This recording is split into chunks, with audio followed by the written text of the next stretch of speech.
এই বিশেষ ডিপ ডাইভে স্বাগত। আজকে আমাদের হাতে এমন একটা গবেষণাপত্র আছে যা পবিত্র রমজান, লাইলাতুল কদর আর নবীজির সুন্নাহ নিয়ে আমাদের সাধারণ যে চিন্তাভাবনা সেটাকে একদম বদলে দিতে পারে। হ্যাঁ, পেপারটা আসলেই চমৎকার। এই ডিপ ডাইভের মূল মিশনটাই হল রমজানকে কেবল ওই না খেয়ে থাকার মাস হিসেবে না দেখে একে আত্মশুদ্ধি আর একটা স্পিরিচুয়াল গাইডলাইন হিসেবে তুলে ধরা। একদমই তাই। আসলে আমরা তো সাধারণত রমজান বলতে ওই দিনভর পানাহার থেকে বিরত থাকাকেই বুঝি, কিন্তু ভেতরের তাৎপর্যটা আরও গভীর। রাইট, এর ভেতরের তাৎপর্য আরও অনেক গভীর। ওকে, চলুন বিষয়টা একটু বিশ্লেষণ করে দেখি। এই গবেষণাপত্রটিতে রমজানে সোয়াব বৃদ্ধির যে একটা গাণিতিক হিসাব দেওয়া হয়েছে সেটা জাস্ট অভাবনীয়। হ্যাঁ, ওই নফল ইবাদতের বিষয়টা। এক্স্যাক্টলি। বলা হচ্ছে এই মাসে একটা নফল ইবাদত অন্য সময়ের একটা ফরজ ইবাদতের সমান হয়ে যায়, আর একটা ফরজ ইবাদতের সওয়াব বেড়ে যায় পাক্কা ৭০ গুণ। চিন্তা করা যায়। হ্যাঁ, এটা যেন আত্মার জন্য একটা বিশাল বিনিয়োগের বহুগুণ মুনাফা পাওয়ার সুযোগ। এমনকি রোজাদারদের জন্য জান্নাতে রাইয়ান নামের একটা বিশেষ ভিআইপি দরজা সংরক্ষিত থাকার কথাও এখানে খুব স্পষ্টভাবে বলা হয়েছে।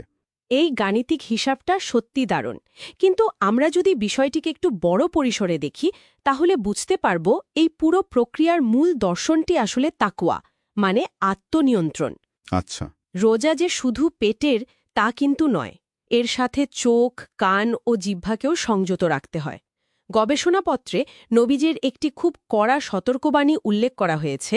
সেখানে বলা আছে, যদি কেউ মিথ্যে কথা বলা বা পাপাচার না ছাড়ে তবে তার এই সারাদিন না খেয়ে উপবাস থাকায় স্রষ্টার কোনোই প্রয়োজন নেই। তার মানে দাঁড়াচ্ছে, কেউ যদি দিনভর পানাহার থেকে বিরত থাকে ঠিকই, কিন্তু সারাদিন পরনিন্দা করে বা অহেতুক ঝগড়া করে বা মিথ্যা ছড়ায়। হ্যাঁ, মিথ্যা ছড়ায়, তবে এই উপবাসের মূল উদ্দেশ্যটাই আসলে ব্যর্থ হচ্ছে। এটা আসলে একটা সার্বিক আত্মশুদ্ধির প্রক্রিয়া, শুধু ডায়েট কন্ট্রোল নয়। একদম সঠিক ধরেছেন।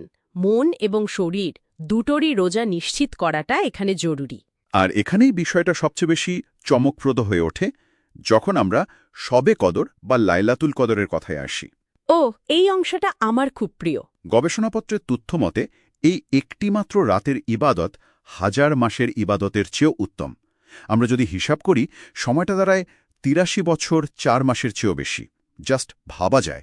হ্যাঁ, একজন মানুষের গড় আয়ুর চেয়েও বেশি সময়ের সওয়াব পাওয়া যেতে পারে কেবল একটা মাত্র রাতে। বিশাল একটা ব্যাপার। ঠিক তাই। আর এখানে সবচেয়ে সুন্দর বিষয়টা হল, এই শবে কদর চেনার জন্য গবেষণাপত্রে চমৎকার কিছু প্রাকৃতিক লক্ষণের কথা বলা হয়েছে। এটা কোনো অলৌকিক রহস্যময় ব্যাপার নয়। প্রকৃতি দেখেই বোঝা যাবে। হ্যাঁ, যেমন কদরের রাতের পরদিন সকালে সূর্যোদয় হবে একদম তেজহীন এবং কিছুটা লালচে। রাতের আবহাওয়া হবে দারুণ নাতিশীতোষ্ণ, মানে অতিরিক্ত গরম বা হাঁসফাঁস করা ঠান্ডার বদলে চারদিকে একটা প্রফুল্লময় পরিবেশ থাকবে। আকাশ থাকবে মেঘমুক্ত। আর ফেরেশতাদের অবতরণের ব্যাপারটা? রাইট, পৃথিবীতে অসংখ্য ফেরেশতা নেমে আসার কারণে এক ধরনের স্বর্গীয় প্রশান্তি বিরাজ করবে চারদিকে। প্রকৃতি আর আধ্যাত্মিকতার কি অসাধারণ একটা মিলবন্ধন! এই প্রশান্তির রাতের কথা চিন্তা করলেই যেন মন ভালো হয়ে যায়। একদম। আর এই প্রশান্তি বা এবাদতের পূর্ণতা আনতে হলে তো নবীজির দেখানো রুটিনটাই আমাদের অনুসরণ করতে হবে। গবেষণাপত্রটিতে ওনার দৈনন্দিন রুটিনের একটা চমৎকার চিত্র তুলে ধরা হয়েছে। সাহারির সময়টার কথা বলছেন তো? হ্যাঁ, ফজরের অন্তত ২০ মিনিট আগে সাহারি শেষ করে ফেলা ছিল ওনার একটি দারুণ সুন্নাহ।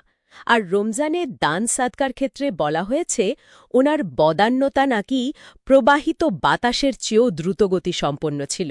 এই বদান্যতার বিষয়টা আধুনিক জীবনের প্রেক্ষাপটেও দারুণভাবে প্রাসঙ্গিক, বিশেষ করে জাকাতুল ফিতরের ধারণায়।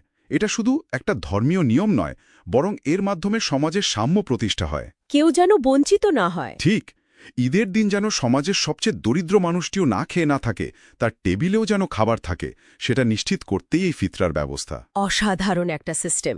পাশাপাশি আধুনিক চিকিৎসায় রোজার ফিকহ বা আইনি দিকগুলো এই গবেষণায় খুব সুন্দরভাবে পরিষ্কার করা হয়েছে।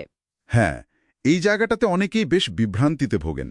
যেমন ধরুন, রোজা রেখে চোখে বা কানে ড্রপ নেওয়া যাবে কিনা, বা হঠাৎ শ্বাসকষ্ট হলে অক্সিজেন নেওয়া যাবে কিনা। অনেকেই ভয়ে এই জরুরি চিকিৎসাগুলো এড়িয়ে চলেন। অনেকেই অহেতুক কষ্ট করেন, কিন্তু গবেষণাপত্রটি পরিষ্কারভাবে জানাচ্ছে যে চোখে বা কানে ড্রপ দিলে কিংবা শ্বাসকষ্টে অক্সিজেন নিলে রোজা একদমই ভঙ্গ হয় না। কারণ এগুলো তো সরাসরি পাকস্থলিতে যাচ্ছে না, তাই না? এক্স্যাক্টলি, এগুলো সরাসরি পাকস্থলিতে গিয়ে পৌঁছায় না, ফলে এগুলো খাবার বা পানীয়র কাজ করে না। আধুনিক চিকিৎসা বিজ্ঞানের সাথে প্রাচীন ফিকেহের এই সমন্বয়টা সত্যি অসাধারণ। তাহলে এই সবকিছুর সামগ্রিক অর্থ কি দাঁড়ায়? এই জ্ঞানগুলো মূলত রমজানের মতো একটা সাধারণ উপবাসের মাসকে আমাদের জীবনের একটা বড়সড় আধ্যাত্মিক বিপ্লবে পরিণত করতে সাহায্য করে।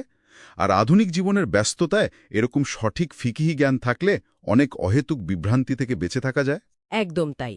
দিন শেষে এই নিয়মকানুনগুলো তো আমাদের আত্মাকে শুদ্ধ করার জন্য আর জীবনকে সুশৃঙ্খল করার জন্যই দেওয়া হয়েছে।